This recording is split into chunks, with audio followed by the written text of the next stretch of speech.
Bueno, yo creo que ya tenemos un número suficiente de asistentes para dar comienzo a la píldora tecnológica de hoy. Como os adelantaba, esta es la séptima píldora tecnológica que organizamos desde Aclima, la segunda del ciclo de píldoras orientadas a conocer las líneas de investigación de las universidades que están integradas en Aclima.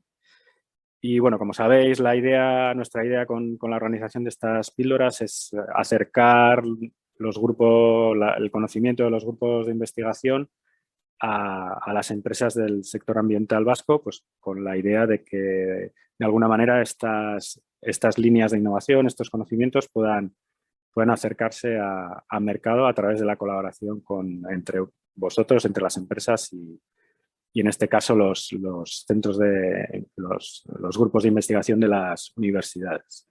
Este papel es una de las claves que tenemos en Aclima como agente de intermediación entre oferta y demanda de la Red Vasca de Ciencia y Tecnología. Y bueno, ya tenemos una experiencia con 7 píldoras que hemos organizado pues, en el último año y medio. Quería dar las gracias a Innovasque por su apoyo, en este caso, en la organización de este ciclo de píldoras orientadas a transmitir los conocimientos de los centros de investigación de las universidades. Que nos está apoyando en esta ocasión. Y bueno, en esta píldora tecnológica vamos a contar con Ainhoa Alonso de la Universidad de Deusto, del Instituto Deustotec, que nos va a hablar sobre sistemas inteligentes de gestión de residuos, la información al servicio de la sociedad. Un tema bastante vigente actualmente, que además se integra en la estrategia Green Deal, ¿no? Cómo la digitalización puede apoyar a la transformación del sistema de gestión de residuos y a lograr los objetivos que están marcados en el Green Deal de cara a toda la política de residuos. Y bueno, estoy seguro, además con Ainhoa, hemos participado en algunos proyectos que creo que de los que se saldrá información en la presentación y que la verdad es que son bastante interesantes. Bueno, recordaros que el webinar va a ser grabado, o sea, tendréis a vuestra disposición esta presentación en el canal de YouTube de Aclima los próximos días. Y bueno, como en anteriores ocasiones también, pues recomendaros eso, mantener los micrófonos y las cámaras apagados para evitar interferencias. Como venimos también haciendo en otros webinars, tendréis la opción de plantear preguntas a través del chat una vez haya finalizado la presentación. Y bueno, voy a pasar también a presentar a Ainhoa, que es doctora en Ingeniería Química por la Universidad del País Vasco. Tras su tesis doctoral, se incorporó a la Unidad de Producción de Energía Sostenible del Centro de Desarrollo Tecnológico de la Fundación Leia, en la que estuvo 2 años como investigadora principal, y en 2009 se incorpora en la unidad de Deustotec Energy como investigadora principal en el área de medio ambiente y luego asume la dirección de esta unidad de Energy en el periodo de 2011-2019 y actualmente es la investigadora principal del equipo reconocido por el Gobierno vasco Deusto Sustainable Research Group. Pues Ainhoa, te paso la palabra y adelante con tu presentación. Muy bien, gracias Miquel por la introducción y por la presentación y sobre todo también por la invitación. No sé si he compartido bien pantalla. Sí, vemos en formato edición. Ahora. ¿Ahora? Uh-huh. De acuerdo. Así como decía, bueno, pues agradeceros ante todo la invitación a participar en este ciclo de píldoras tecnológicas. Para nosotros, pues bueno, es una oportunidad el poder presentar a las empresas del tejido empresarial vasco, ¿no? Pues los resultados de nuestros proyectos de investigación y, bueno, y si contribuimos un poquito a mejorar los sistemas de gestión de residuos urbanos, pues bueno, eso que nos llevaremos por delante, ¿no? Hoy voy a presentar los resultados o algunos de los resultados que hemos obtenido en el proyecto Waste4Think. Es un proyecto europeo, bueno, ya terminó hace un par de años, en el que de hecho colaboramos muy activamente con Aclima y bueno, digo, voy a presentar algunos de los resultados porque tuvimos muchísimos y bueno, he tenido que seleccionar pues bueno, algunos que creo que son los más relevantes desde el punto de vista también de la implicación y de la utilidad que puede tener la información, ¿no? Pues para la sociedad en este sentido. Y voy a presentar también algunos de los resultados que estamos obteniendo en un nuevo proyecto que, bueno, llevamos un año y medio trabajando y está enfocado en este caso también a la gestión de los residuos, pero mucho más centrado en la problemática del despilfarro de alimentos. De hecho, sí que podemos decir que es una continuación de Waste4Think, ya que parte de las soluciones que se desarrollaron en Waste4Think han supuesto la base para estos nuevos desarrollos. Antes de empezar, por si alguien no nos conoce, una breve introducción de qué es Deusto-Tech. Es el Instituto Tecnológico de Investigación que está asociado a la Facultad de Ingeniería de la Universidad del País Vasco. Algunos números sobre nuestra actividad, pues bueno, manejamos alrededor de unos 4 millones de euros anuales en investigación, en proyectos tanto competitivos como contratos pues, con empresas privadas. Aproximadamente también es importante remarcar, ¿no? que tenemos una financiación importante de proyectos europeos. Cerca del 70% de esta financiación viene de Europa. De hecho, contamos con más de 30 proyectos europeos. Creo que la cifra ha aumentado porque creo que estas cifras son del año anterior. Y bueno, de hecho, bueno, pues tenemos también experiencia coordinando varios de ellos, ¿no? De hecho, estos dos proyectos que voy a presentar hoy coordinamos desde Deusto. En términos de impacto científico, pues generamos aproximadamente unas 30 publicaciones en revistas de alto índice de impacto al año y contamos aproximadamente con 70 personas, investigadores, personal técnico de apoyo, estudiantes de doctorado y también pues, profesores que de forma parcial desde la facultad pues, contribuyen a la investigación del centro. Y como veis, bueno, pues contamos con una media de edad bastante joven, ¿no? De unos 35 años. Algunos la pasamos, no por mucho. En cuanto a qué áreas que investigamos en Deusto-Tech, principalmente buscamos nuevas soluciones ICT, de aplicación de las tecnologías de información y comunicación, a retos o problemas relacionados pues, con sectores como la movilidad, el transporte, la logística, la industria 2.0, los retos de la sociedad o la sostenibilidad, ¿no? De hecho, yo represento el equipo de Deusto Sustainable Research Group, donde precisamente aplicamos estas tecnologías a resolver problemas relacionados con la sostenibilidad, el medio ambiente, la economía circular, la eficiencia energética, el uso eficiente del agua y de otros recursos naturales, entre otros. Y bueno, yo no me entretengo más con la introducción, pasamos ya al contenido de la presentación. Imagino que la mayoría de los presentes conocen bien la problemática, tampoco me voy a entretener demasiado, pero simplemente algunas cifras pues, para contextualizar mejor la presentación y entender también por qué las herramientas que desarrollamos desde Deusto-Tech, ¿no?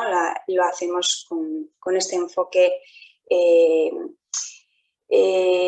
integración, digamos, ¿no? De la tecnología con la innovación social, como explicaré más adelante. Es evidente que la gestión de residuos urbanos es un problema al que tienen que hacerse frente, ¿no? Nuestras administraciones públicas. Cerca del 9% de los residuos generados en la Unión Europea son de origen doméstico, aproximadamente 475 kilos por persona y año. De estos, el 26% se envían a vertederos todavía hoy en día, el 27% es incinerado y tan solo el 47% es compostado o reciclado, mientras que las tecnologías apuntan que podríamos llegar hasta el 80%, ¿no? Esto supone pues, aproximadamente unos 80 millones de toneladas de materiales reciclables que todavía hoy se tiran o se están desperdiciando anualmente. Y de estos, los residuos orgánicos son clave para mejorar o para hacer un buen sistema de gestión de residuos en la columna vertebral de nuestros sistemas de gestión, ya que representan la mayor parte de nuestra bolsa de basura. De hecho, se estima que cerca del 75% de los residuos, en este caso de alimentos, podrían llegarse a evitar. Si a esto le sumamos, ¿no?, que la gestión de residuos representa más del 3% de las emisiones totales de gases de efecto invernadero, pues es evidente que es un problema que tenemos que abordar con urgencia.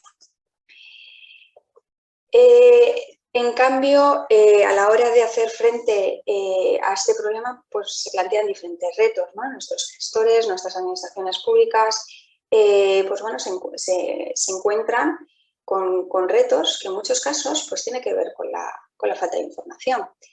De hecho, la escasez, la falta de fiabilidad de los datos referentes a la gestión de residuos a lo largo de toda la cadena de valor dificulta en gran medida pues, la toma de decisión, ¿no? Si no somos capaces de hacer un buen diagnóstico, pues difícilmente podemos implementar soluciones que permitan mejorar la gestión de residuos.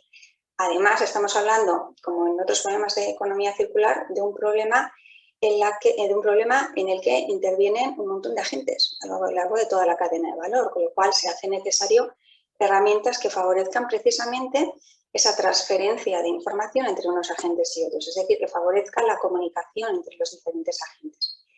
¿Y por qué es importante la información? ¿Por qué es importante los datos? Pues primero, para conocer, como decíamos, ¿no?, el problema, el origen del problema, hacer un correcto diagnóstico y con ello pues, poder ser capaces de diseñar campañas educativas y de concienciación más eficaces, diseñar también servicios de recogida más eficientes, diseñar también sistemas de tasas de tarificación más justos, hacer un correcto dimensionamiento y optimización de las infraestructuras necesarias para toda la gestión de residuos, de recogida, también de tratamiento, así como identificar y buscar, ¿no?, nuevos procesos de recuperación y tratamiento de residuos que nos permita recuperar materiales de alto valor añadido.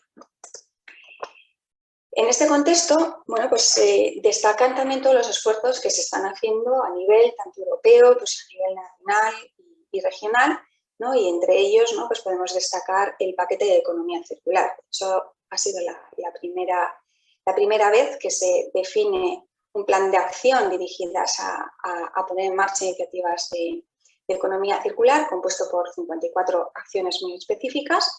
La primera vez que se habla también de la necesidad de ese enfoque sistémico, integral, que conecte todos los agentes implicados en la cadena de valor, de aplicar esos principios de economía circular priorizando, ¿no?, los sistemas productivos y de consumo de plásticos, la gestión del agua, los sistemas de producción de alimentos y en última instancia pues, la gestión de los residuos. Y todo ello en línea, ¿no?, con los objetivos de desarrollo sostenible que marca la Agenda 2030.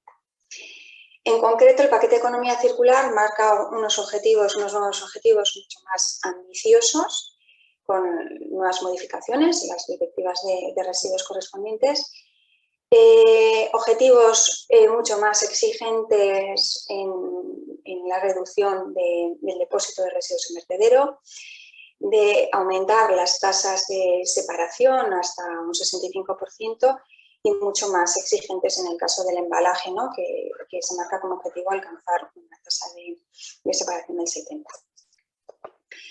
¿Y cómo pretende que lleguemos a estos objetivos? Bueno, pues a través del fortalecimiento, ¿no?, de la obligación de la recogida selectiva, en concreto garantizar la recogida al menos de papel, metal, plástico, vidrio, orgánica y además residuos peligrosos domésticos y textiles al 25. Unos objetivos, como decíamos, más exigentes para el caso de envases, pero también para el tema de despilfarro de alimentos, en línea también con los ODS, que marca un objetivo de reducción del 50%.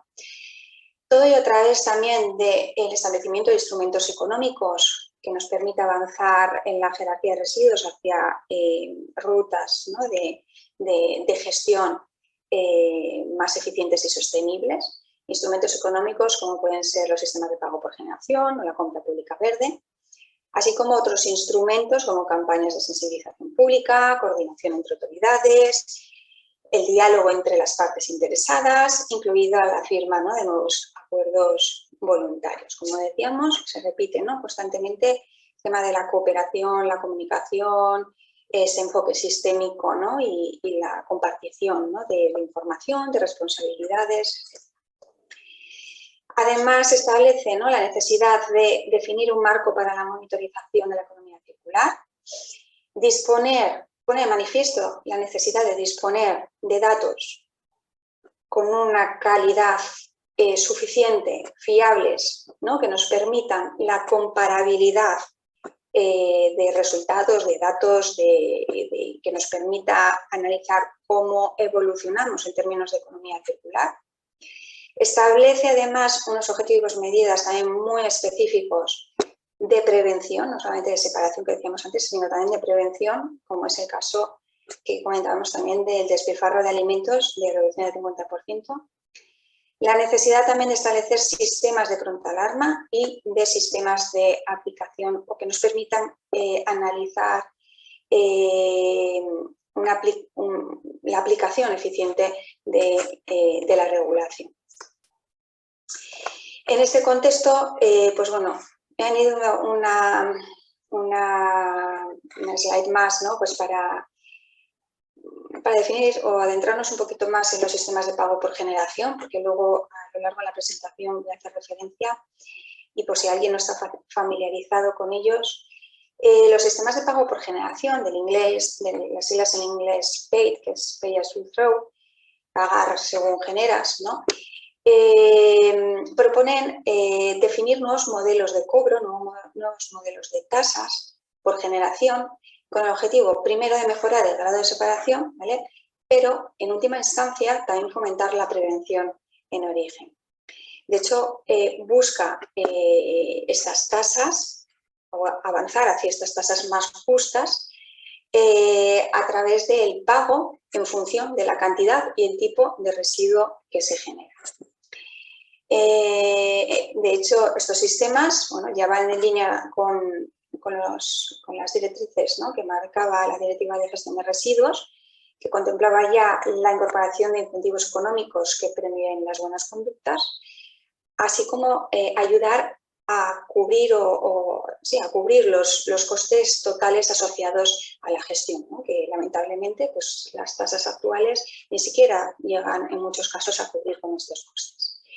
Y en definitiva, con todo ello, pues aplicar el principio rector de quien contamina paga, ¿no?, pero en el caso de los residuos domésticos urbanos o asimilables a urbanos, como veremos más adelante.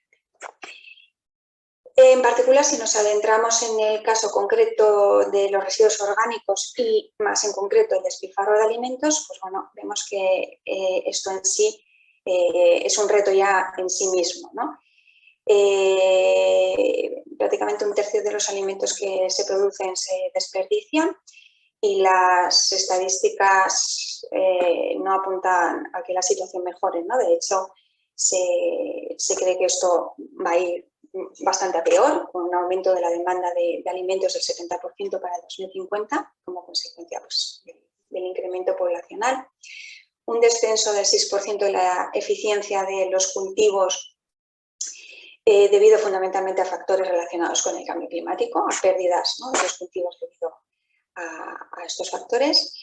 Y además, ¿no?, si tenemos en cuenta que el sector de la alimentación es uno de los mayores generadores de gases de efecto invernadero, con un consumo del agua superior al 70%, pues es evidente que es un problema y es un reto en sí que afecta no solo a la gestión de los residuos, sino también a toda la cadena de suministro que debe participar también en el proceso de búsqueda de soluciones de reducción y prevención del despilfarro. De hecho, nuevamente nos encontramos también en una situación en la que la información resulta también clave para hacer un buen diagnóstico de la situación. De hecho, se están planteando unos objetivos, no sé, de 50% de reducción a lo largo de toda la cadena, desde la producción hasta la mesa, sin realmente tener un conocimiento exacto del alcance del problema. O sea, todos los datos que actualmente se manejan son datos basados en estadísticas, en predicciones, pero realmente se desconoce aún muchísimo, ¿no? Por un lado, las causas, ¿no?, que provocan este problema, y por otro lado, la magnitud del problema en sí, ¿no? Con lo cual ya su propia cuantificación supone un reto en sí mismo, ¿no? El hecho de poder establecer metodologías estándares, ¿no?, que permitan la cuantificación del despilfarro ya es un reto en sí. Pese a todos los esfuerzos que a nivel europeo se están haciendo, pues, para definir metodologías de cuantificación, pues todavía hay grandes discrepancias en cuanto a la aplicación de estos métodos, ¿no? Simplemente la propia definición de despilfarro de alimentos, de food waste en inglés, ya supone un punto discordante, ¿no? Porque en muchos casos se están tomando definiciones muy diferentes, que por tanto van a llevar, ¿no?, a medidas muy diferentes y por tanto datos que difícilmente pueden ser comparables. Además se plantean nuevos retos en cuanto a la implementación o poner en marcha, ¿no?, distintas iniciativas de prevención y nuevamente a poder valorar de una forma objetiva y cuantitativa el impacto de estas medidas de prevención, ¿no? Nuevamente se nos plantea aquí un problema en sí de qué es una medida de prevención del despilfarro eficiente, ¿no? Con lo cual, nuevamente, pues la cuantificación, la monitorización, la evaluación de estas medidas que supone un reto en sí. Y al igual que en el caso de la gestión de residuos, y como ya nos estaba dirigiendo el paquete de economía circular, es evidente que es necesario aquí también, pues, tener en cuenta esos enfoques sistémicos, ¿no?, que integren las distintas etapas, la complejidad del problema y de alguna manera integre todas las responsabilidades y a todos los agentes, ¿no?, que están implicados en dicho problema. En cuanto al despilfarro de alimentos, bueno, pues cabe también destacar que la aplicación de la jerarquía de residuos cambia ligeramente cuando estamos hablando de alimentos. En este caso, bueno, al igual, ¿no?, que la gestión de residuos, siempre tenemos que evolucionar hacia arriba, ¿no?, en la pirámide, hacia iniciativas que permitan la prevención y la reducción en origen, pero en este caso, ¿no?, la reutilización que llamaríamos, ¿no?, en la gestión de residuos, bueno, pues se traduciría, ¿no?, si no es posible esa reducción, pues hacer una redistribución de esos alimentos, en primera instancia para su uso o consumo humano, si no es posible para consumo animal. Y si ya esto no es posible, pues buscar otras alternativas de valorización, recuperación de nutrientes, valorización energética, pues como el compostaje, la digestión anaerobia. Si no es posible, la incineración con recuperación de calor y de energía. Y en última instancia, pues evitar en la medida de lo posible el depósito en vertedero, ¿vale? Con lo cual aquí nuevamente eso se plantea, el conocimiento en sí es un problema de base, porque si no sabemos lo que estamos generando, qué tipo de residuo estamos generando, difícilmente, y cuáles son las causas que están por detrás, difícilmente podemos actuar sobre esas causas o difícilmente podremos hacer una mejor gestión de ese residuo precisamente para avanzar en esta jerarquía, ¿no? Necesitaremos saber qué residuos realmente son potencialmente evitables y qué residuos orgánicos, pues por mucho que hagamos, no se pueden evitar, ¿no? pero sí podremos buscar otras alternativas mucho más sostenibles, más eficientes dentro de esta jerarquía. En esta línea cabe destacar también el reciente anteproyecto de ley para combatir el despilfarro de alimentos en España, que se acaba de aprobar y se espera que la ley entre en vigor el año próximo. Es una ley que obviamente va en línea con estos objetivos europeos de reducir la mitad del desperdicio de alimentos, como decíamos, en toda la cadena, tanto en la venta al por menor, entre los consumidores y también en la propia cadena de producción y suministro. Establece la necesidad de definir un plan de prevención para evitar el despilfarro en todas las empresas, siempre siguiendo esta jerarquía de residuos que comentábamos antes. Fomentar las líneas de venta de productos feos, productos de temporada, de proximidad. Aquí nuevamente busca también la colaboración a través de firma de convenios, la necesidad, entre ellos, ¿no? Podríamos destacar la firma de convenios de donación de alimentos, ¿no? Que permita ese aprovechamiento que decíamos de los alimentos, ¿no? En primera instancia para consumo humano, ¿no? Y se plantea en este sentido un nuevo reto que es la trazabilidad precisamente de estos alimentos donados, ¿no? Con lo cual aquí también pues, la tecnología puede ser una gran herramienta de apoyo. Plantea también la necesidad de sistemas de formación, de favorecer la accesibilidad a sistemas de producción adecuados que permita reducir las mermas, disponer también de envases aptos reutilizables. Estamos hablando que estamos buscando también reducir, prevenir la generación de envases, fomentar también aumentar las tasas de separación de envases y precisamente, ¿no? El sector de la alimentación es uno de los sectores sobre los que tenemos que actuar. Si además tenemos en cuenta todos los alimentos, ¿no? Que estamos desperdiciando, son envases que de alguna manera también estamos desperdiciando.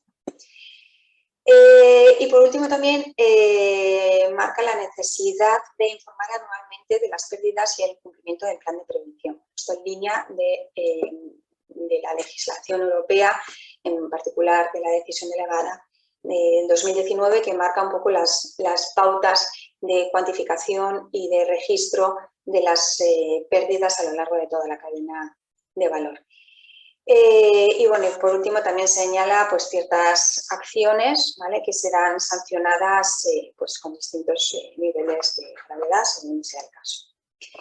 Por lo tanto, todo el rato, ¿no? Estamos hablando de conocimiento, de datos, de información, de que necesitamos tomar decisiones basadas en la información, ¿no? En ese conocimiento, y es clave, ¿no? o es evidente que la digitalización, esta era de la digitalización en la que vivimos, pues puede suponer a su vez un elemento clave para poder avanzar precisamente en estos retos, ¿no? Que veíamos tanto en la gestión de residuos urbanos como en particular en la gestión del despilfarro. Por lo tanto, supone una oportunidad desde el punto de vista del conocimiento, ya que vamos a disponer de esos datos para hacer esos diagnósticos, para desarrollar herramientas de planificación, de gestión que permitan optimizar los sistemas productivos, que permitan identificar sistemas de pronta alarma, que permite identificar patrones de generación y consumo, que permita a su vez diseñar campañas, ¿no? o nuevas tasas, ¿no? Como comentábamos antes. Supone también una oportunidad para la cooperación, ¿no? Ya nos estaba marcando el paquete de economía circular esa necesidad de cooperar entre los diferentes agentes, de compartir información, ¿vale? De hacer esa gestión integral desde un punto de vista siempre informado, ¿no? O sea, al final si cada uno se queda en su nicho de responsabilidad y no ve más allá, ¿no?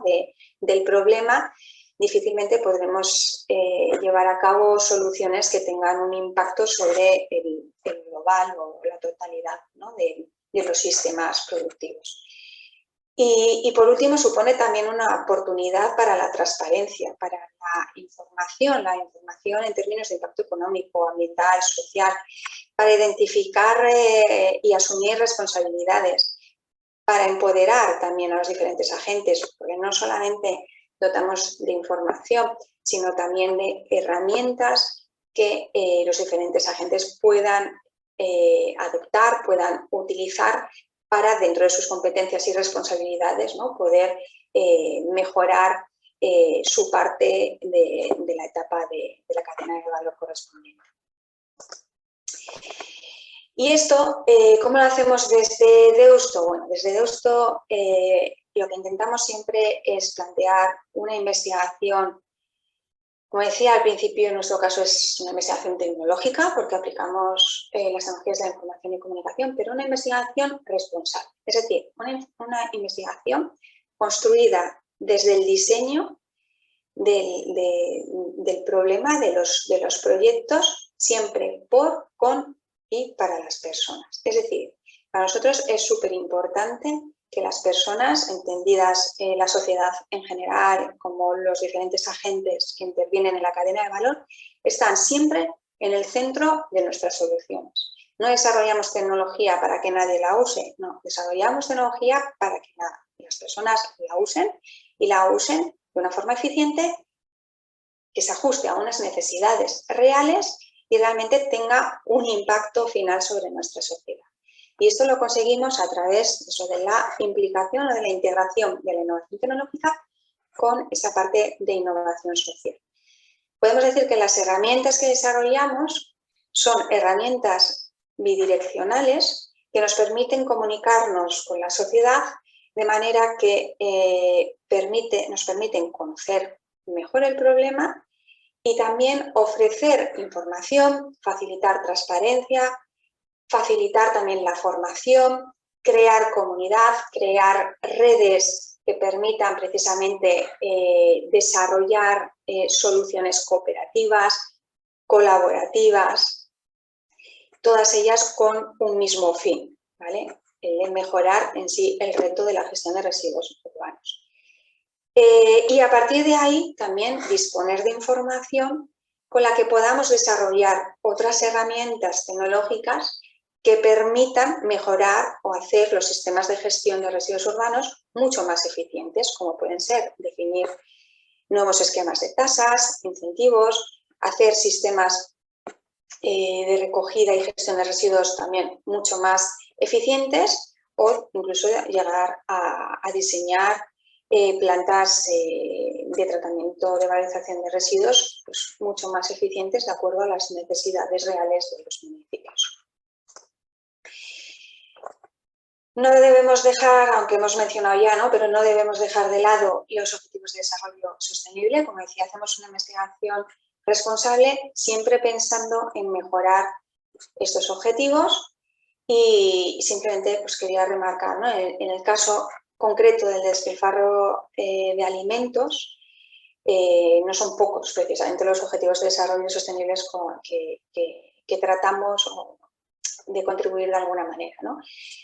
Entre ellos el objetivo 1 y 2, ¿no?, de reducir la pobreza, la hambruna, luchar contra las desigualdades, objetivo 10, y fomentar el uso de un consumo, los patrones de consumo y producción más sostenibles, objetivo 12. En particular, dentro del objetivo 12, el objetivo 12.3 se dirige específicamente a la reducción del despilfarro y ya aquí se marca ese objetivo de reducción del 50%.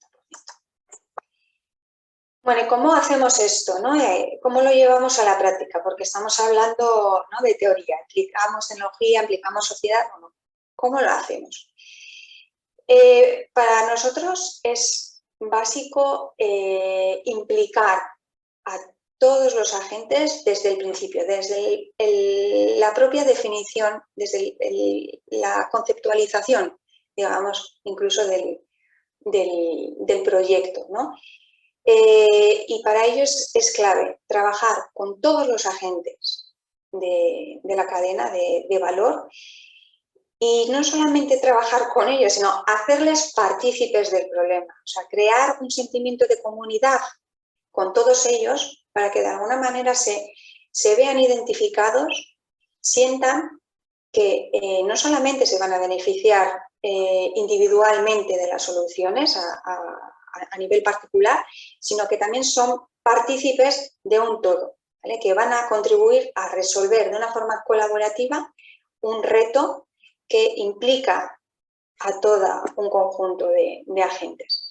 Para ello definimos siempre un programa medioambiental. Estamos hablando que siempre, bueno, los dos proyectos que voy a presentar son proyectos de aplicación real, son proyectos en los que las soluciones que desarrollamos las validamos y las probamos en entornos reales, en Living Labs, y en todos ellos estamos implicando de forma activa a todos los agentes. ¿Cómo hacemos esto? Como decía, pues a través de esa definición de un programa medioambiental que dependerá de las necesidades y de los objetivos concretos que tenga cada uno de esos pilotos, ¿no? O esos municipios o áreas, ¿no?, en las que estamos trabajando. En definitiva, partimos siempre de puntos tecnológicos distintos, de sociedades, culturas también muy distintas, de formas de entender también el problema muy distinto, con lo cual tenemos que definir programas muy específicos. Y siempre buscando el reforzar la comunicación y la transparencia, siempre buscando acciones que permitan eso, pues implicar, y no solo implicar, sino que participen eso de forma activa, que construyan también con nosotros la solución. En definitiva, esto, cuando hablamos en los proyectos, lo que viene a ser es aplicar el hecho de implicar a todos los agentes, supone afrontar los proyectos de investigación desde un enfoque multiactor. Es decir, en este caso no estamos implicando solamente a los actores relacionados directamente con el problema, en este caso pues con la generación de residuos, sino también otros agentes que se encuentran alrededor, ¿no?, en esa esfera alrededor de la generación, que pueden contribuir a la solución del problema. En particular, en la transparencia podéis ver un poco la distribución de agentes, el mapeo que hemos hecho para el caso concreto del despilfarro de alimentos en el proyecto Curarás. En este caso nos hemos basado en un modelo de innovación basado en 5 hélices que tienen en cuenta 5 perspectivas distintas de actores relacionados con la dimensión medioambiental, con la dimensión económica, con la dimensión social, con la dimensión política y con la dimensión educativa. Y como podéis ver, la parte específica de generación, digamos, los agentes directamente relacionados con la generación de residuos, son solamente, es poco, pero son solamente los agentes identificados en la primera línea de acción. El resto de agentes son agentes alrededor de estos agentes que son necesarios para poder implementar soluciones que realmente sean eficientes, que sean innovadoras, que sean sostenibles en el tiempo y que permitan a su vez la implicación, participación, ¿no?, y en definitiva el empoderamiento de todos los agentes de la cadena de valor, ¿vale? Por lo tanto, tenemos agentes relacionados con la gestión de residuos, agentes relacionados con la sostenibilidad a largo plazo, como pueden ser administraciones públicas, banca, inversores, ONGs, etcétera, o agentes más implicados con esa parte que comentaba del empoderamiento, ¿no?, que puede ser pues los centros universitarios de investigación, asociaciones civiles, también ONGs, etcétera, ¿no?, que son básicos para dotar de esos instrumentos con los que los distintos agentes o actores, ¿no?, puedan mejorar los sistemas productivos en la cadena de suministro. Y a la derecha podéis ver un par de ejemplos de 2 de los pilotos de Curarás, tenemos 3, y de hecho tenemos, además de 3 pilotos, tenemos 6 followers o regiones asociadas que actúan un poco como seguidoras para replicar las soluciones que implementamos en el proyecto. En el mapa de arriba se ve un poquito, se ve pequeñito, pero bueno, creo que nos podemos hacer a la idea de los diferentes agentes que nos podemos encontrar. En este caso, en un piloto que se enmarca en torno a la mejora, la reducción del despilfarro, en torno a la cadena de suministros relacionada con la carne y el pescado. Es un piloto que su objetivo en este caso no es solamente la reducción, sino avanzar hacia nuevos modelos de consumo más sostenibles, buscando nuevos modelos basados más en proteína vegetal que en proteína animal. Es decir, lo que busca el piloto es avanzar hacia o llevar a cabo cambios de hábitos en el consumo, ¿vale? de la cadena relacionada con la carne y el pescado. Y en el mapa inferior tenemos el caso concreto del piloto de aquí. Es un piloto cross-regional que implica la participación de agentes de Navarra y de agentes de Euskadi, cubriendo la cadena de valor de ensaladas preparadas. De hecho, contamos aquí con la colaboración de numerosos agentes vascos como Floret y Eroski, como parte de la cadena de suministro, y agentes también como ASI, ELICA, AIN, Asociación de Industrias de Navarra, que contribuyen en la implementación de las soluciones de reducción. Bueno, y vamos a ver ahora cómo materializamos todo esto en dos casos prácticos, ¿vale? El primero de ellos vamos a verlo con el caso de Waste for Think para la mejora de la gestión de residuos urbanos y el segundo para el despilfarro de alimentos. Como decía al principio, en el caso de la gestión de los residuos urbanos necesitamos información para conocer, hacer un diagnóstico del problema, diseñar campañas educativas y de concienciación, diseñar servicios de recogida más eficientes, tasas más justas, hacer un buen dimensionamiento de las infraestructuras e identificar nuevas rutas de tratamiento de residuos. Con lo cual se hacía fundamental conocer el qué, cómo, quién, cuándo y por qué se generan los residuos urbanos, ¿vale?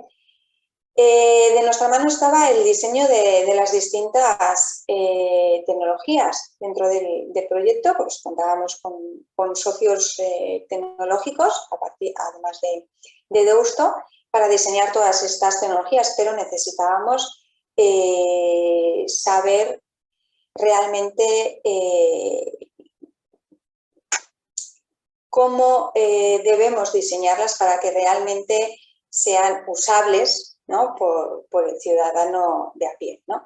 Entonces se nos planteaban 3 sistemas de recogida diferentes. En el caso de Cascais, un sistema soterrado, basado en contenedores pero soterrado.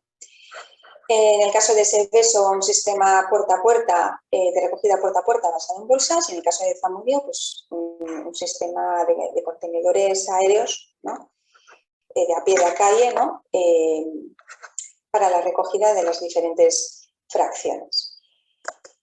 Por lo tanto, el primer paso que teníamos que solventar era qué sistema de identificación de usuario era el más adecuado para el proyecto y para cada caso. Como veíamos, cada piloto era distinto. En estos 3 pilotos también planteábamos la posibilidad de definir diferentes sistemas de pago por generación.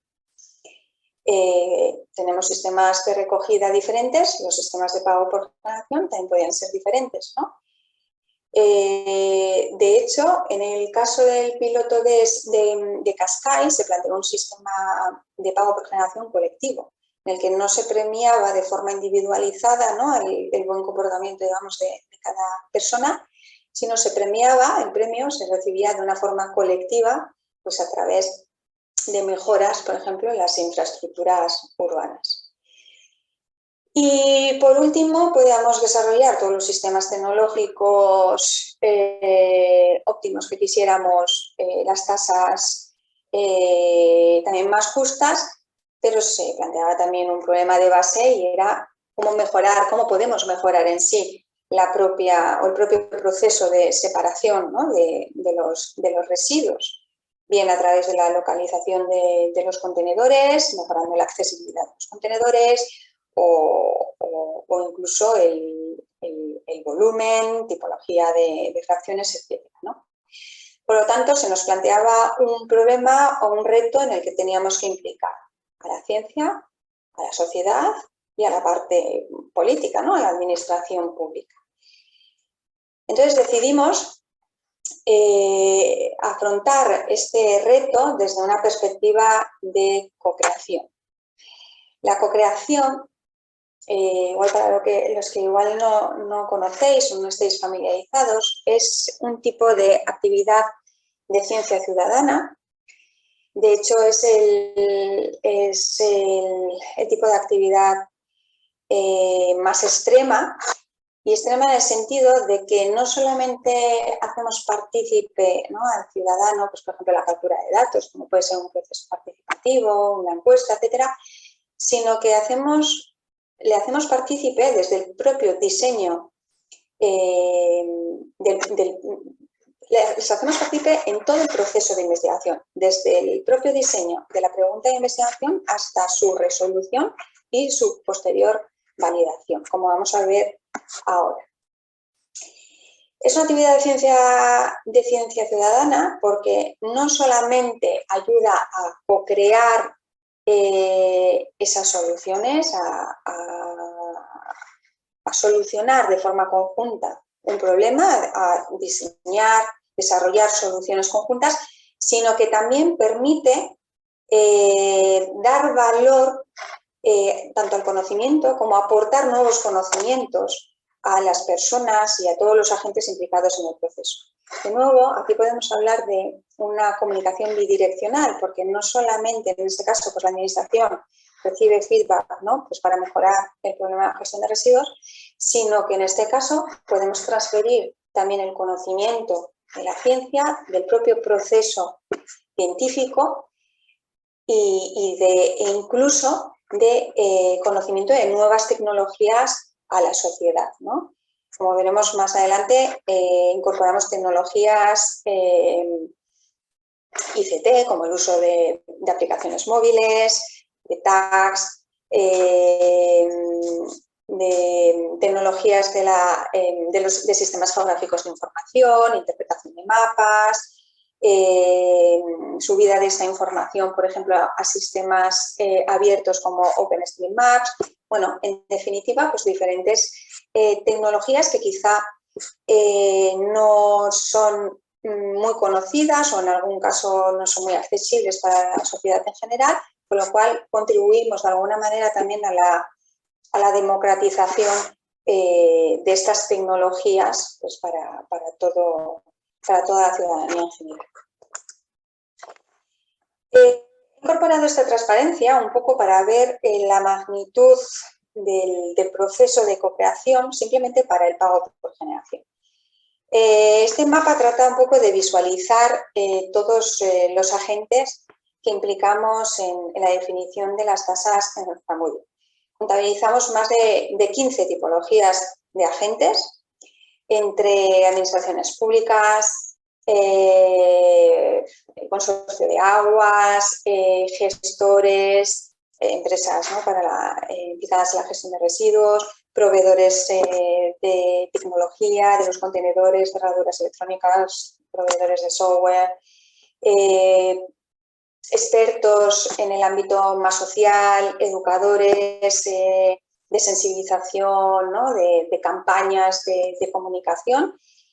De hecho, había educadores en calle informando de todo el proceso, de cómo se iban a modificar los contenedores, cómo iba a funcionar las tasas. Se creó, de hecho, una oficina en el ayuntamiento para informar de todo el proceso. Y por supuesto, es importante en todo el proceso contar pues, con los diferentes generadores de residuos, que en este caso pues, los catalogamos en función de las tipologías de tasas que vamos a definir. Las tasas domésticas o de ciudadanía en general, ¿no? Una tasa para comercio e industria y una tasa para el sector industrial. El proceso de co-creación o de definición de las tasas implicó, de hecho, varios años. implicamos a lo largo de todo este tiempo y en diferentes etapas a estos 3 sectores, doméstico, HoReCa, ¿no? e industrial, diferentes procesos que fueron los primeros más orientados a la comunicación, a la información, a informar qué era el proyecto, a informar sobre los beneficios, ¿no? de los sistemas de pago por generación. Luego fuimos adentrándonos ya en la propia definición de las tasas. Se trabajó con cada uno de estos grupos de trabajo en la definición de estas tasas, qué debíamos de contener en la tasa. Hay que decir que los sistemas de pago por generación se caracterizan porque tienen una parte fija y una parte variable. La parte fija siempre trata de buscar o cubrir los costes fijos de la gestión de residuos y la parte variable pues depende de la cantidad del residuo que se genera y más asociada con esos costes variables que dependen del volumen de esos residuos. Bueno, en concreto aquí la transparencia en este cuadro podéis ver un poco el resultado de esa discusión para el caso de la definición de la tasa doméstica, del sector doméstico. ¿Vale? Se definió una tasa con una parte fija que podía variar entre 16 y 26 euros, según si pasábamos o no del número de aperturas de la fracción resto, que se estableció como límite. Se estableció un límite de 13 para el trimestre. Y siempre que se acompañara con un uso en paralelo de los reciclables, esta tasa se podía ver reducida de 26 a 16 euros. Luego, en base a las aportaciones adicionales de resto, se pagaría en función del número de aportaciones, con un coste de 2 euros, que, al igual que antes, se podía ver reducido a 1 euro, si se acompañaba también de una buena separación, ¿no? De alguna manera, para no castigar a esas familias, ¿no? Que igual generan más, por volumen generan más, pero la separación la están haciendo adecuadamente. ¿Vale? De hecho, con todos estos resultados, al final con estas tasas, bueno, he usado, no lo he dicho, he usado un código de colores en las transparencias para identificar aquellas soluciones que llevan implícita alguna aplicación tecnológica, ¿vale? Entonces, he marcado en naranja, pues aquellas soluciones tecnológicas que o bien nos sirven para comunicarnos con la ciudadanía y para captar datos e información, como soluciones para mejorar el problema o soluciones para ayudar a planificar o gestionar mejor los residuos urbanos, ¿no?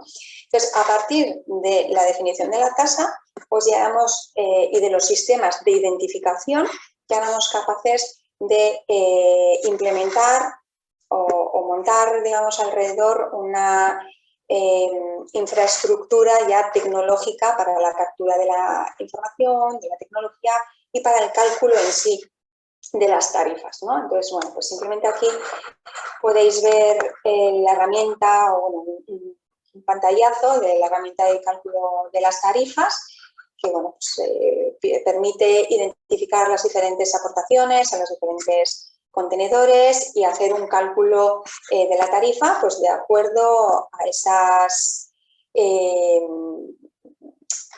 partes fijas y variables, ¿no? que veíamos antes, que cambian. De hecho, para el caso doméstico, industrial, HoReCa, son diferentes, ¿no? Solamente he comentado las domésticas. Con esta información, luego nosotros dábamos información de vuelta al ciudadano. De hecho, desarrollamos una aplicación móvil para poder consultar la tarifa. Voy a intentar ponerlo, es un vídeo. Vale, pues no tengo problemas. Bueno, no comentaba, en el proyecto teníamos 4 pilotos, pero uno no implementaba el pago por generación. Era el caso de Alandri, porque iba muchísimo más por detrás en términos de de separación de residuos y simplemente su objetivo era sobre todo mejorar el sistema de gestión de residuos. Esta parte de la aplicación que podéis ver en el vídeo aplicaba a los otros 3 pilotos en los que sí que se implementaba el pago por generación, y aquí podéis ver un poco el caso de Zamudio. El usuario, pues a través de sus códigos de identificación y contraseña, bueno, pues se identificaba y podía acceder al desglose de sus aportaciones por periodo. Aquí podía visualizar lo que generaba, podía ver desglosadas todas esas aportaciones pues por día y bueno, comprobar si de hecho si podía haber algún problema con la identificación de sus aportaciones. Y por último podía visualizar cómo quedaba su factura trimestral, ¿vale? Además, la aplicación de cálculo de tarifas permite definir mensajes específicos en función, ¿no?, del comportamiento del usuario, que le permita de alguna manera pues, mejorar pues para el próximo trimestre, saber qué puede mejorar y cómo puede reducir su tasa, ¿no? Pues en este caso pues podría reducir de 26 a 16, como veíamos antes, a 16 euros, ¿no? Pues separando mejor y reduciendo la fracción resto. Vamos a la presentación.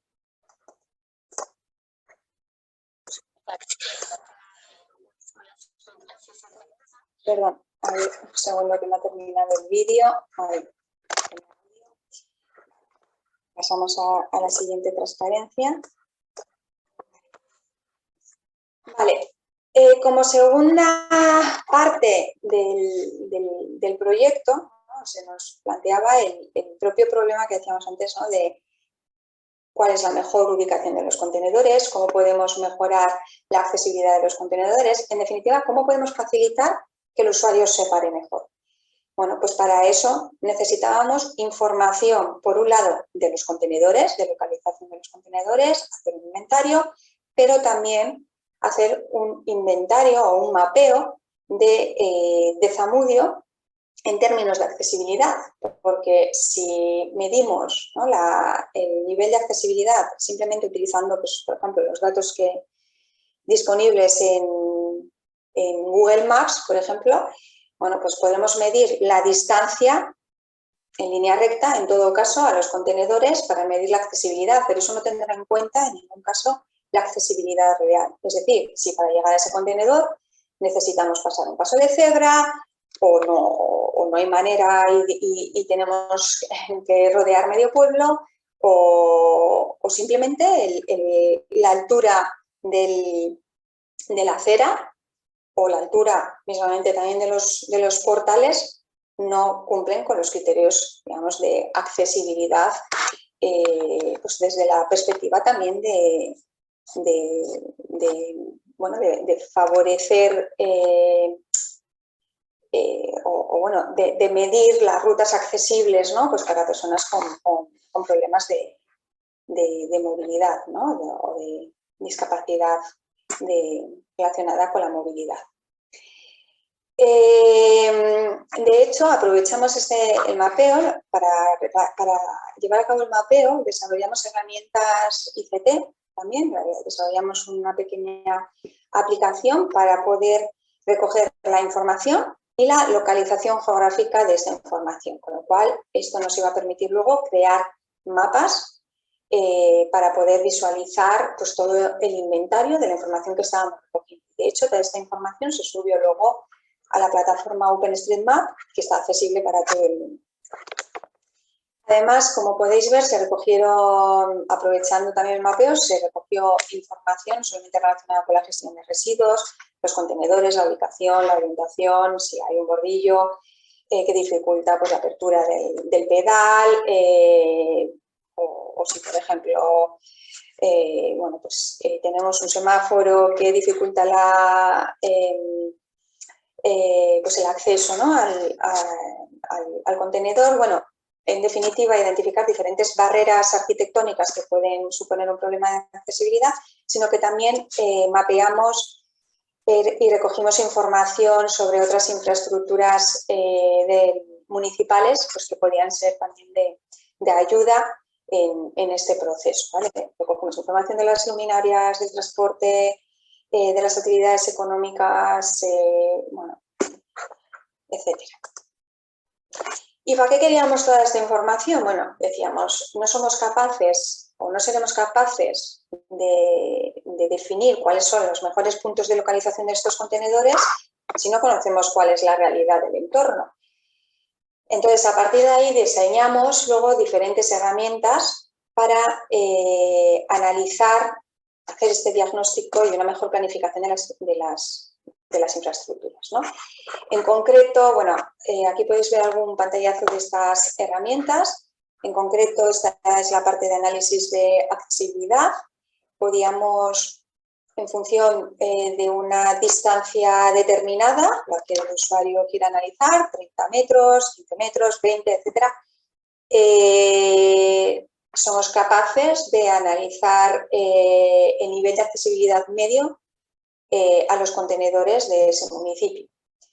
Y no solamente medio por fracciones, por tipo de fracción o de recogida selectiva, sino también luego a través de mapas pues podemos visualizar ya el nivel de accesibilidad individual para cada uno de los contenedores y tomar ya medidas de, bueno, pues por ejemplo, nuevas ubicaciones.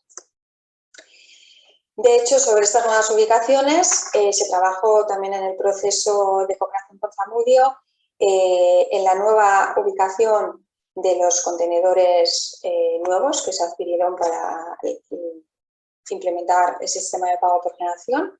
Parte de este diseño implicaba también el dimensionamiento del tamaño, ¿no? de nuevos contenedores a los que teníamos que incorporar también cerraduras electrónicas.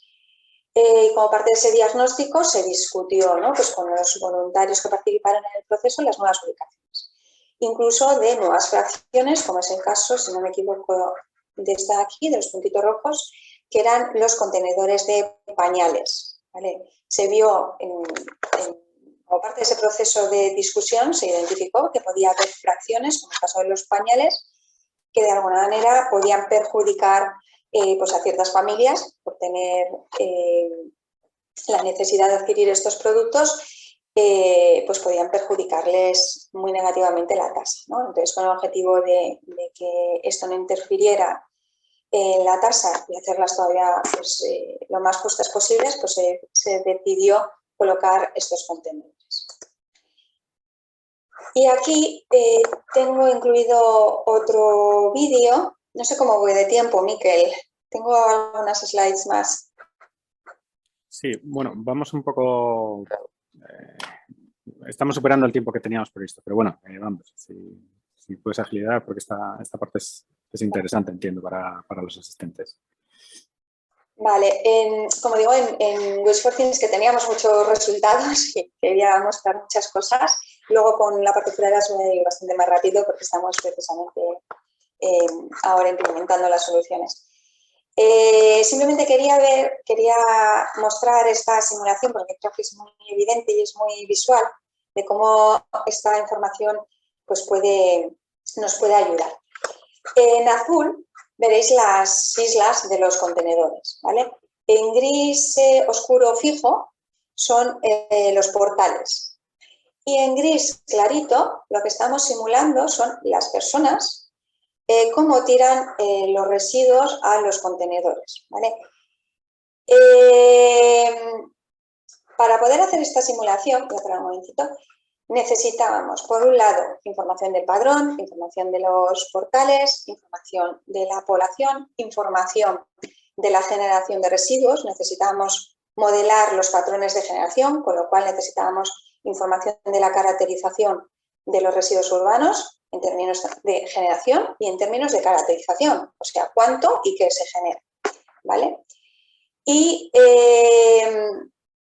Y, por supuesto, si queríamos analizar la accesibilidad real de los contenedores, además de la localización de los contenedores que conseguimos con el mapeo, necesitábamos también precisamente esas variables que nos van a determinar ese grado de accesibilidad. Es decir, si una persona que está aquí necesita para llegar a este contenedor retroceder hacia atrás 100 metros para poder pasar de calle y llevarlo, ¿vale? Porque si tenemos una línea recta, igual si está a menos de 30 metros, pero en la realidad puede ser que no. De hecho, en ese análisis, esa parte de la herramienta que veíamos antes que nos permitía calcular el ratio de accesibilidad medio, nos permitía hacer ese cálculo en base a distancias lineales y utilizando distancias reales teniendo en cuenta estos criterios de accesibilidad, y en muchos casos los resultados son muy, muy distintos. O sea, hemos encontrado hasta a veces distancias del doble, ¿no? Cuando nos planteamos con el entorno real y la accesibilidad real. Y luego lo que simulábamos era en función del tamaño de los contenedores, pues pasábamos, ¿no? Simulábamos cómo iba aumentando la cantidad de residuos depositados en el contenedor, y cuando superaba el volumen máximo de ese contenedor, en función del tamaño, ¿no? de ese contenedor, pues lo marcábamos en rojo. Esto es muy útil pues, de cara precisamente a dimensionar, no solamente ver la localización si es la correcta, sino también si el tamaño de los contenedores es adecuado, si llevamos a cabo iniciativas que vayan a tener un impacto en el ratio de separación, como puede ser, esto se hizo antes del PAIT, de implementar los sistemas de pago por generación, pero obviamente después de los sistemas de pago por generación esta demanda va a cambiar, porque precisamente se espera, ¿no? que los residuos de la fracción resto disminuya, con lo cual las necesidades de los contenedores de resto serán menores, pero aumentará en contrapartida las de reciclables, ¿no? Con lo cual, este tipo de simulaciones nos permite analizar si vamos a evolucionar hacia otros escenarios más favorables en términos de separación. ¿Qué pasaría con los sistemas que tenemos ahora? ¿Son adecuados? ¿Necesitamos cambiarlos? ¿Necesitamos dimensionarlos de otra manera? Bueno, pues esto es lo que conseguimos a través de estos sistemas. Otros ejemplos tenemos aquí. En el caso de Seveso, como decía, teníamos un sistema puerta a puerta. El problema era diferente. En este caso, el sistema lo que permitía era simular tanto el volumen de las bolsas de recogida, esta era una simulación de bolsas de 40 litros de resto, y la frecuencia de recogida de resto, ¿no? Aquí recogían la fracción resto cada 2 semanas. Y con esto pues, construíamos unos mapas de calor que nos permitía pues, ver un poco los puntos calientes de generación y ver si este volumen de bolsa que proponíamos, esa frecuencia, pues si era la adecuada o teníamos que ajustar. Otra simulación que la herramienta nos permitía con toda esta información era, por ejemplo, analizar el impacto ambiental o calcular el impacto ambiental de las rutas de recogida. Este es el caso de Seveso. Claro, Seveso es un municipio muy grande, de más de 100.000 habitantes, entonces el tema de la recogida pues era prioritario para ellos, ¿no? Pues con estas herramientas podemos tener información también sobre la movilidad de los camiones, la ruta real, el impacto ambiental real, y simular otras rutas que nos permita reducir este impacto. Además, esta información, como decíamos, no solamente es para la administración, para mejorar los sistemas, sino también, decíamos, para informar, para formar, en definitiva, para empoderar también, ¿no? Con lo cual se desarrollaron diferentes mecanismos de comunicación, como observatorios públicos o la propia app ciudadana, en la que veíamos antes que podías consultar tus datos de la tarifa, de la tasa. También te permitía visualizar el estado general del municipio y tú como ciudadano, cómo contribuyes a este estado, ¿no? Por un lado informar, pero por otro lado también formar, ¿no? Y para ello, dentro de las propias apps, ¿no?, que desarrollamos, definimos ciertos módulos que lo que nos permitían era dar herramientas al ciudadano para que mejorara su ratio de separación, ¿no? Herramientas pues relacionadas con la identificación de contenedores, donde, bueno, aquí en la transparencia podéis ver el módulo de non-botaser, para poder buscar en función del tipo de residuo cuál es el contenedor adecuado donde depositarlo, dónde se encuentra ese contenedor, el contenedor más cercano. Damos información también sobre la oferta de productos, de servicios sostenibles. Esto en concreto lo implementamos en el caso de Alandri, con otra actividad de cooperación para recoger información sobre el mercado local. Hicimos una visualización, la herramienta permitía visualizar un poco la oferta de estos productos, diseminar también buenas prácticas para reducir esa, pues, tanto para prevenir como para mejorar la separación. Y en el caso concreto de Cascais, como decía antes, era un proceso más colectivo, se desarrollaron pues herramientas de gamificación, pues para crear de alguna manera un poco ese enganche y esa participación a través de juegos un poco más lúdicos, ¿no?, y participativos. Y rápidamente, si me dejas 5 minutos, Miquel, explico Furaras. Ya, ¿sí? Bien. 5, que van a ser y cuarto hora, sí, por favor. Bueno, pues rápidamente. En el caso de Furaras se nos planteaban que comentábamos 2 retos. La información de patrones de generación, o sea, información para poder analizar los patrones de generación y consumo, y información para poder medir el impacto de las acciones de prevención y intervención. En este caso, por tanto, el primer reto es de dónde sacamos los datos para poder analizar estos patrones de generación, ¿no? Es la ausencia de datos. Entonces, con el objetivo de recoger información en los Living Labs que tenemos en el proyecto, hemos desarrollado una herramienta, es una app, tenéis el acceso disponible aquí, que lo que nos permite de una forma estandarizada y sistemática es recoger información del despilfarro en la etapa de consumidor final. Es decir, no solamente a nivel doméstico, sino también del consumidor en hostelería e incluso, ¿no?, de los empleados en el sector de la hostelería, ¿no?, y el comercio. Actualmente, de hecho, estamos poniendo en práctica esta herramienta, en concreto en 2 pilotos, en Zamudio y en Eslovaquia. No lo he comentado antes, pero los pilotos de Furaras se centran en, bueno, he comentado los 2 pilotos de España y Dinamarca, que se centran en ensaladas preparadas y carne y pescado. En el caso de Eslovaquia trabajamos con el pan, ¿vale? Y lo que buscamos es el análisis de los patrones de consumo y de generación en torno a estas cadenas de suministro. Pero sí que es verdad que todas las herramientas que estamos diseñando las estamos haciendo ya con una perspectiva que nos permita analizar todas las cadenas de suministro, cualesquiera sea, y a cualquier escala, ¿vale? Tanto a escala de cadena de suministro como a escala pues más local, municipal o incluso regional, ¿vale? O sea, permite realmente monitorizar cualquier tipo de residuo.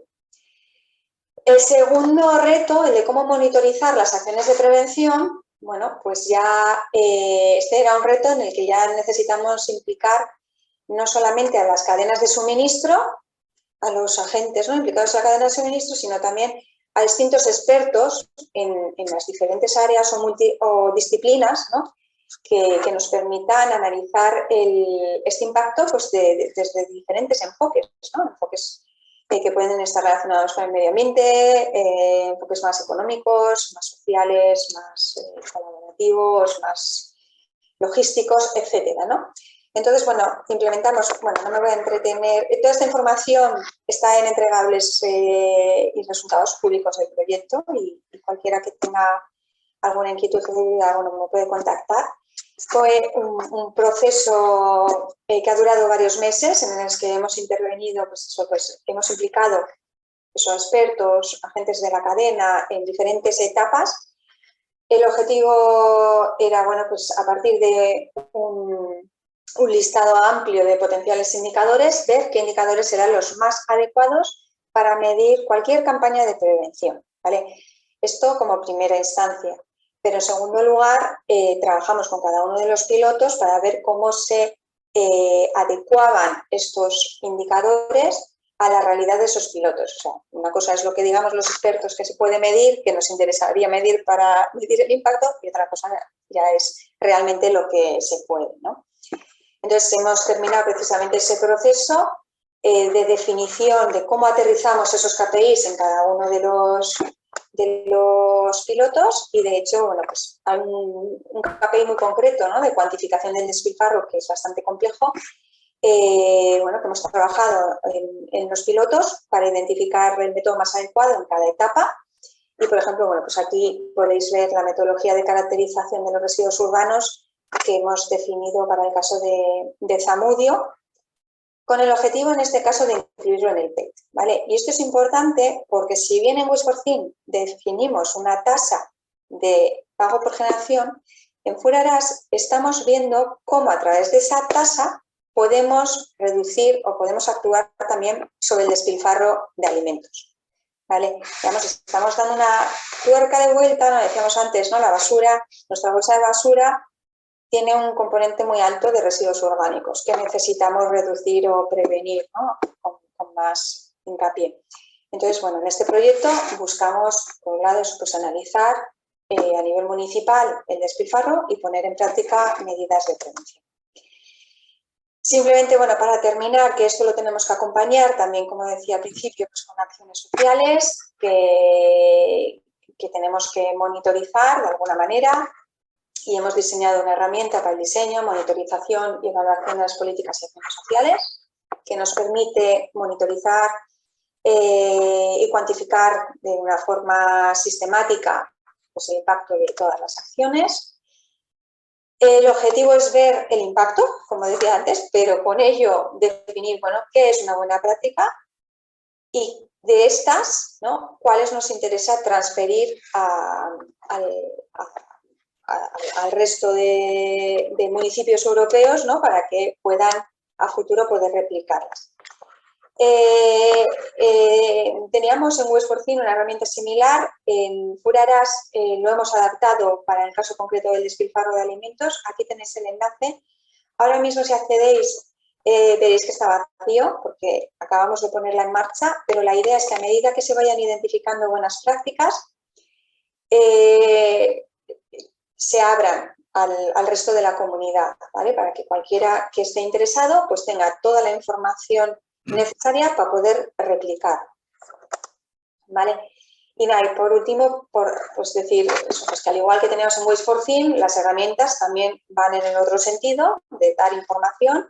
De hecho, la herramienta de cuantificación devuelve al usuario información sobre su impacto, le permite analizar sus históricos, su impacto ambiental, le da claves para reducir el despilfarro. Estamos desarrollando también de una forma co-creativa con los diferentes pilotos un recetario en torno a los productos que manejamos y eso es todo. Es simplemente he incorporado esta presentación porque teniendo la ocasión de coincidir con tantos agentes que precisamente están representados en el mapa que comentaba antes, no quería perder la ocasión para pedir algo de ayuda también y que participéis en este proceso de diseño y de co-creación, a través o resolviendo o contestando a las encuestas que podéis encontrar en este enlace. Es una encuesta muy sencillita, tenéis que localizaros un poco dónde estáis, qué tipo de actor sois, ¿vale?, y acceder directamente a la encuesta. No son más de 5 minutos, es muy rápido y para nosotros nos va a servir de ayuda para ver si las soluciones que estamos diseñando se adecúan a la realidad, es lo que realmente el usuario final necesita y también para profundizar un poco más en las causas del despilfarro que decíamos antes que es clave para poder actuar sobre ellas. Y con esto termino. Vale. Lo siento que me he alargado un poco. Gracias, Ainhoa. Pues interesante. Teníamos una pregunta que han hecho durante la presentación ligada al método de PATE que planteaba Javier Iglesias, que era la parte variable de 1 o 2 euros, ¿es por peso, se cobra por kilogramo o cuál es el baremo? Que hacía mención un poco a la factura esa que aparecía en la app del usuario. Vale, en este caso era la tarifa para el sector doméstico. Y en el caso del sector doméstico, bueno, se diseñaron unos contenedores con cerradura electrónica para poder medir el número de aportaciones. ¿Vale? Los vecinos de Zamudio tienen una tarjeta ciudadana para otros servicios municipales y lo que se hizo fue activar esa tarjeta para que con ella pudieran abrir los contenedores y de alguna manera registrar el uso de esos contenedores.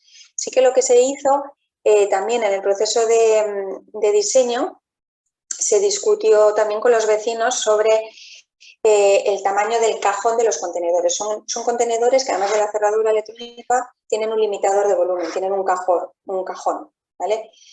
Entonces también se discutió sobre ese tamaño y por tanto, o sea, limitar un poco el volumen de las bolsas de resto.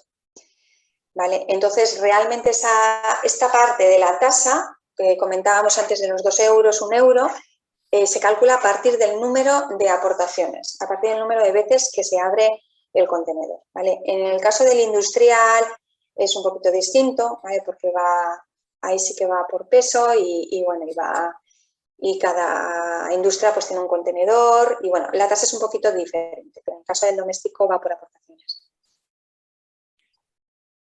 Vale, tenemos otra pregunta de Edgardo Gaete que pregunta ¿qué porcentaje de la población está exento de cobro de la recogida de sus residuos? ¿Está incluido en el cálculo del costo? O sea, si hay algún porcentaje de la población que puede estar exento del cobro de la recogida de residuos. En el caso de Zamudio, entiendo. No debería, o sea, quiero decir, también el propio proceso y el propio proyecto de implementación del PATE ha servido también para el ayuntamiento o ha contribuido a la actualización, digamos, de todos los sistemas municipales, ¿no? Y en este caso, pues a la actualización del padrón, a la actualización, ¿no? O sea, porque en definitiva, si querías echar a la basura, tienes que tener acceso a una tarjeta, con lo cual te tienes que empadronar. Entonces, no debería escaparse, digamos, no debería haber ninguna exención. Otra cosa que a nivel municipal se hayan definido otro tipo de exenciones por la razón que fuera, exacto, Edgardo, eso es. Sea casos sociales, eso es. Eso sí puede ocurrir y en ese caso los define el ayuntamiento. Sí que eso se discutió muchísimo también a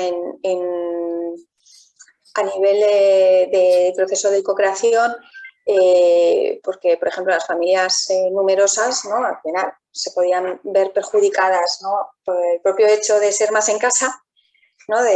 Porque tienen que pagar más, ¿no? Claro, sí que son grandes generadores, pero por el hecho de ser más personas en casa, si hacemos ese ratio por número de, kilogramos por persona, igual es menos, ¿no? Que en otras familias que son menos numerosas. Entonces, ese es un aspecto que, por ejemplo, también se tiene en cuenta en la tasa. Pero sí que es importante lo de la actualización de los sistemas porque ahí, bueno, pues empiezan a surgir muchísimas cuestiones, ¿no? ¿Qué pasa con el que no está empadronado, no tiene tarjeta, tal, con el que está de alquiler, con el que está tal? Entonces, bueno, surgieron muchísimas casuísticas que tuvo que ir resolviendo poco a poco el ayuntamiento. No, de momento no hay más preguntas, pero el tema de los datos, cuando has presentado el modelo este en el que se evaluaba un poco los recorridos, ¿no? De cada... Entiendo, o sea, eso es una simulación a partir de datos que teníais vosotros. O sea, no es un seguimiento de una persona o del dato de una persona en concreto, sino son escenarios que habéis planteado respecto a una casa o es una persona concreta del padrón o una familia. Sí, exacto. O sea, ese caso en concreto, creo que te refieres, ¿no? A la simulación de Sí. las personas de la generación, ¿no? Eso era una simulación. O sea, a partir de eso, de datos de generación municipal, hacíamos una distribución uniforme y sí que en función del número de habitantes por casa, etcétera, ¿no? Pues asumíamos una distribución, ¿no? de la generación. Pero en ese caso sí que es una simulación. En el caso del impacto ambiental, por ejemplo, de las rutas, ese sí que son rutas reales. Son rutas reales. Porque ahí en Seveso los camiones de basura tenían también un GPS que recogía información sobre las rutas reales y en ese caso no era una simulación, sino era un cálculo real del impacto. Otra cosa es que el sistema te permite introducir tus rutas simuladas y analizar cómo cambiaría el impacto ambiental. Y a nivel de dato de personal, digamos, en ese sentido entiendo que hay... Bueno, es completamente anonimizada la información. Sí, eso en general en todos los proyectos europeos se cuida muchísimo. La información confidencial, o sea, los sistemas operan con información completamente anonimizada. O sea, en el caso del cálculo de la tasa, es imposible, o sea, los usuarios están identificados por un ID, pero luego la competencia de emitir las facturas ya, pues es el caso del ayuntamiento, en conjunción, ¿no? Con el consorcio de aguas, con sus sistemas habituales, o sea, pero el sistema para ese sentido es completamente opaco y es imposible analizar, o sea, deshacer la información porque no llega, al sistema no le llega. O sea, nosotros nos la mandan, digamos, codificada y eso es algo que se cuida muy bien. Vale, tenemos otras dos preguntas. Una de Eduardo Pickering que nos comenta sobre qué población están realizados los cálculos. ¿En Zamudio en concreto? Bueno, da igual, un poco. En los 3 pilotos en los que se implementó el PEIT, entiendo que se refiere al PEIT, está considerada con toda la población. Eso quiero decir, pues en Zamudio pues, tiene una población, pues, son unos 3.800 habitantes, pues está considerado pues, con toda la población. En el caso de Cascais, creo que son unos 100.000, no sé si... y Seveso, pues por ahí andará, no sé, 80.000 o una cosa así, sí. Vale, y luego Edgardo nos comenta ahora cómo se identifican los usuarios en la recogida con bolsas, en el puerta a puerta, entiendo. Vale. Lo mismo, en el caso de la recogida de bolsas va con tags, con identificadores. Y lo que se implementó allí es un sistema para comprar las bolsas, ¿vale? Entonces hay un sistema de codificación, ¿no? Que el usuario también con las tarjetas pues compra también el número de bolsas y esos tags se asocian a ese usuario.